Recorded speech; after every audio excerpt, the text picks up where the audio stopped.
to get her to realize that there was no possible chance of modifying. We get nothing from that. And they understand that. We're in the business of helping people modify their mortgage. And if we can't help them, there's no help for them. Whereas you benefit, right? You're going to get the listing. They understand that. So having a mutual third party, independent third party, give them this information is key to your success. And what we found is once a homeowner gets this information, we've seen homeowners go from a death grip on their house to immediately, we're talking, as soon as they get this thing, typically within a day to 2 days max, calling the listing realtor who referred this client to us, saying, okay, now what? Now they're in a position to talk about listing their house because they have all the information. Well, let's take, for example, the other one. Let's say they're pre-qualified. Okay, it's on the backside. Same thing. Here you have a client. This is an actual true client. Owed $262,000, was 5 months behind, so this is pretty typical. You know, got her payment. She's only going to reduce her payment the way I'm showing it. If you look down in the center, it says estimated loan mod plan provided by the loan servicer, saving her $235. This particular client wanted it to be a lot more. And I explained to the client, guess what? That's the plan. That's what you're going to get. Remember, homeowners will not at all want to list their home with you until they know what is it going to look like to stay. The faster you get them this information in their hands, which is totally free, it's not salesy, you're not trying to pitch them on loan mod. This client actually does qualify for a loan mod. We actually did get her pre-approved and showed her that she could do a loan mod, but she decided to not do it because she wanted to go lower than what it was that we showed her at, which is $2,170. So she decided to go ahead and list the house, which is fine. It's no big deal for us. I mean, this doesn't take us much time, but it's a huge, huge value. I want you to understand, this is the thing, this information is exactly the information that the homeowner needs to know to make an informed decision. Do I qualify? And if I do, what does it look like? And if I don't, why? So a lot of homeowners, they want to know the why. So what I will do, if I know they're not going to qualify, it's me explaining to them, Mr. Client, you don't have enough income, or whatever the issue is, and I explain to them in detail that why there's no loan modification available, and what you're going to do, because if you're referring me to the client, I'm going to explain to you, what is your name? What is it? Virgil. Virgil. I'll say Virgil is going to help you transition into a rental house, so you're not going to be homeless, because that's their biggest fear. I've been in this house for maybe 10, 15 years, but now I'm going to be homeless. You're not going to be homeless. Virgil's going to help you get into a rental house. And we have some credit repair. We can even do credit repair down the road.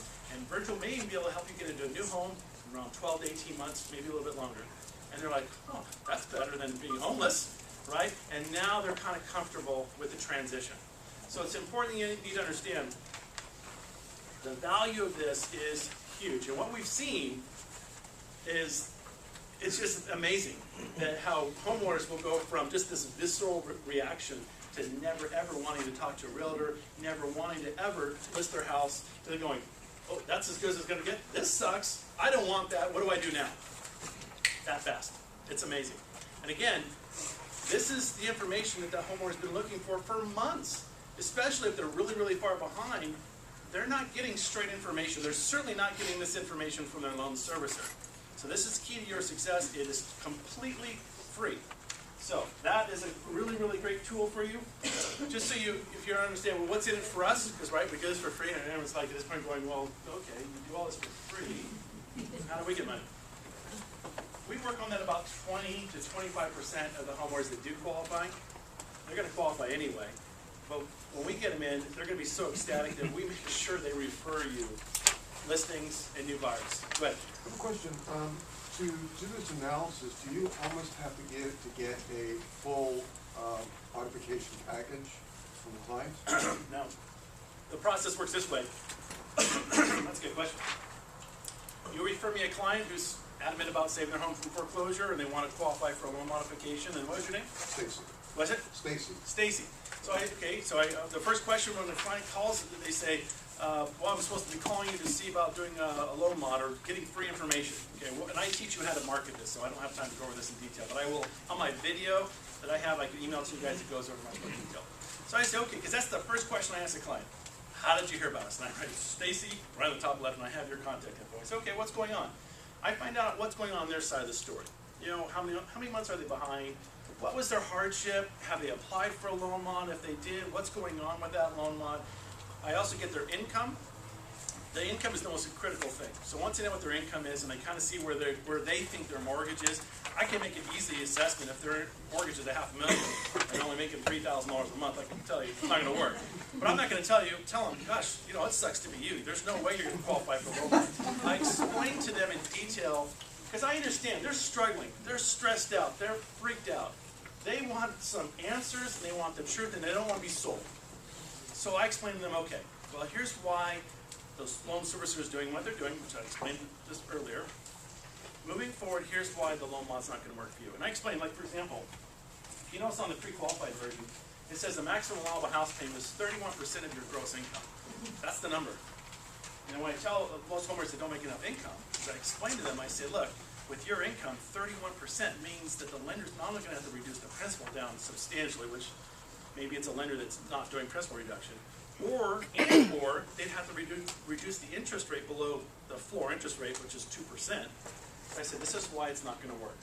This is why it's better to short sale, because you're going to lose this house. Just plain simple. So you can't reinstate. You have the 25 grand to reinstate the mortgage. No, we don't. Okay. Well, you can either file bankruptcy and you're going to end up in foreclosure down the road, or go ahead and list the house. And I walk them through that process. So they're going to be calling you back, saying, okay, well, I spoke to Dave, and he says there's no ways they're going to qualify for loan money. Explain why. So now what do I do, Stacy? Okay. So let's back to how we get paid.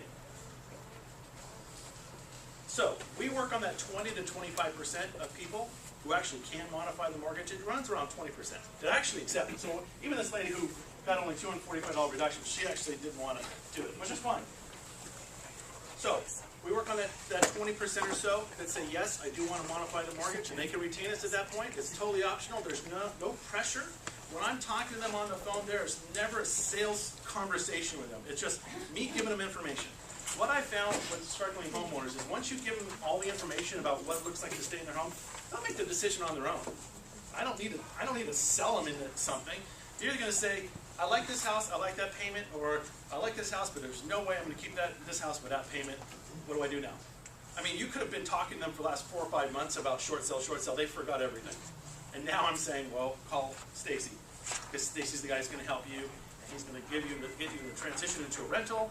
He's going to help you with credit repair. He's going to help you be able to repurchase a home in a matter of months. Okay, that is really, really, really, really, really critical. To advertise this, I know how much time I got. I know we're really short on time. I'm going to burn through this. You got 15 minutes. You're only how much? 15. Cool. Here's the thing. To advertise this, and here's my challenge to you guys. Now, it's kind of the same thing about marketing this. What I would suggest you guys do, and I haven't had very many realtors take me up on this, but I want you to, hopefully this group will be a little brave. Everyone that has denied you for a short sale listing in the last, say, 90 days, for whatever reason, I suggest you make a list of all those people that for whatever reason, they're in a trial plan, they're in review for a loan mod, they're anything other than, yes, come on over and make a listing, make a list of those people.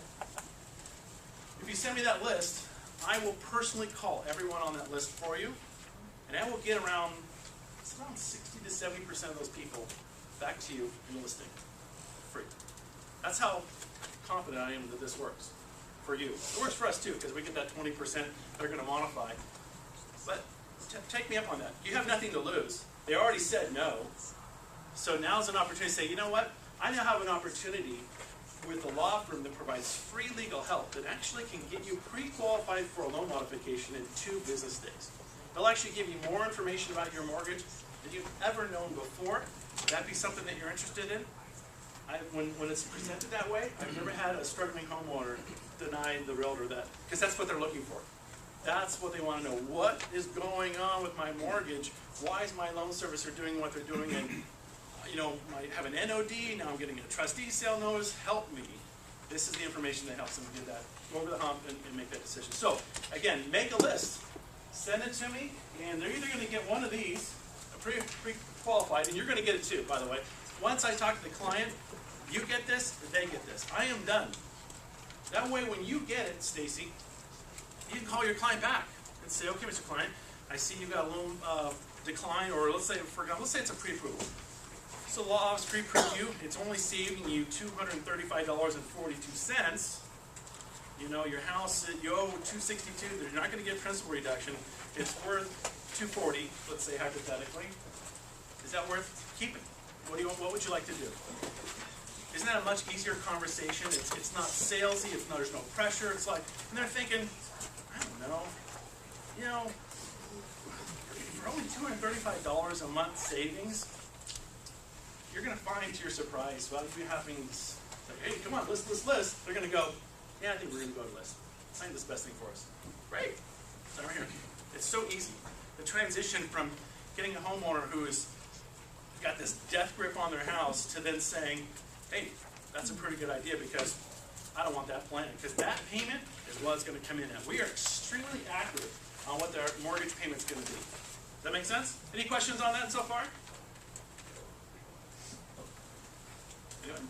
I have a question. Go ahead. You said, pre-quality loan, estimate loan modification, maximum house payment, what does that mean?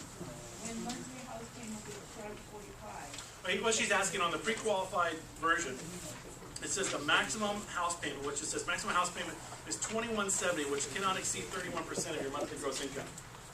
You want to know if you ever want to know what a house payment's going to be for a customer who's in default or is in the process of doing a loan modification, whatever their gross monthly income is, whatever it is, take 31% of it, that's what their house payment's going to be if they qualify. Again, if that means that the lender has to do some things in the mortgage, which is running down the principal or making the interest rate go way below what they're really wanting to do, you know it's going to get declined. It's really simple. But again, if you tell them that, they're not really going to believe you because you're a realtor and you stand to gain by selling their home and they're going to be homeless. If it's me telling them, I have a lot more credibility. If it's, you know, Mr. Groves has the credibility of doing it too. So 31%, if they're at 10 grand, what's their house payment going to be? 3,100. Okay? So at 3,100, if that means that, well, let's say for example, their income is so low that 31% is not going to work, the loan servicer won't tell them that. This is the strangest thing. The loan servicer will keep having, well, you know what? Hey, why don't you just go ahead and reapply? You got declined, but let's go ahead and redo it again and again and again and again. Why do they do that? Because they're making money. And we have a thing that goes with this, which is a homeowner scams page. And in the homeowner scams page, it does go into detail for homeowners. It's written for homeowners, talking about all types of scams, including the loan servicer scams. I mean, the biggest scammers out there used to be loan modification companies. They're all gone now for the most part. It's banksters. That's what we call the loan servicers. They are out to, I mean, they literally can lie, cheat, steal, break every state and federal law, which, you know, with some immunity. But let's go over one last thing here. And we're going to talk about this real quick because I have just a few minutes. The Homeowner Bill of Rights. How many have read the California Homeowner Bill of Rights law that just went into effect? That's what an area is going to be addressing. Cool. I know you're. Oh, awesome. I'm glad you're going to cover that. If you guys want a copy of this, what's that? Well, I have a couple questions. Okay, let me just say this. If you guys want a copy of this, this is the easy to read version. This is the one I like, because the one that's the legalese one I get Mike to do, and he has to explain it to me. This one is really cool to read. The good news is that there's some teeth now, a little bit of teeth. They're like little baby teeth, okay? That you can go against the servicer. There's no dual tracking laws and things like that. So, if you guys want a copy of this, just you have my card on your chairs, or give me your cards, and what I'll do is I'll email you this, and I'll also email you, because I'm condensing down hours and hours and hours of what I would normally do to go over the home loan modification report. I have this in a video, and I also have it in a kind of a booklet form. It goes over much more detail of how to market this and how to utilize this as a great tool to convert people that are sitting on the fence to actually going ahead to list. So all you gotta do is just email me that, and I'll send you both the video and the written version of this. So I'm done talking about that. But you guys have any questions about loan mods? Because I know Nero's going to talk a lot about the California Homeowner Bill. Let's go. 1 year mutual landmark Samsung. You've got monthly house payment, EITI at 445. Yes. And they're 31% of gross income. Correct. 21.7. Right. So What's the difference? there's not a savings if their current payment's 1245. Their savings is only based upon the $1245 versus what they were paying, which was $1481. they were paying $1481.21. So if there wouldn't be a savings if the payment went up to $21.70. The best case scenario is the payment going to 2%, which in this particular case, I told the client, you're not going to get $12.45. That's what a lot of people would advertise. Just take your loan amount to 2% and say that's what your payment's going to be. Your payment's going to be $21.70, which is 31% of your gross. And that's why they said, yeah, no, not a lot to do. So we're giving them the low, and we're also giving them the high, but realistically, it's going to hit that high. That's where it's going to be. So again, we want to give people the truth. This is accurate information. Any other questions? Good. Thank you for taking my question. My question is based on a situation wherein I have a notice of default, and then I have a notice of trustee sale. Yeah. I was given a trial loan modification. I was able to complete my 3 months trial loan mod. And then on the first payment after the 3 months trial loan mod, I'm not able to pay. You're not able to pay, they won't take the payment, or you're not able to make a payment? I'm not able to make a payment. Okay. There's no rescission yet recorded. Right, There's no because your notice of rescission. default was, anyone that gets a notice of default makes a payment after the notice of default, the default is cured, essentially. So they have to start over again. So now, in that particular scenario, if you wanted to, your intention is to keep the house? Yes, but my question is, the notice of trustee sale, They can't send you a notice of trustee sale because the notice of So default they was cannot rescinded foreclose? because of your payments. So, you're telling me they cannot foreclose? no, Even they though I can't did- foreclose, they have to start over with a new notice of default. So they have to record again? Yes.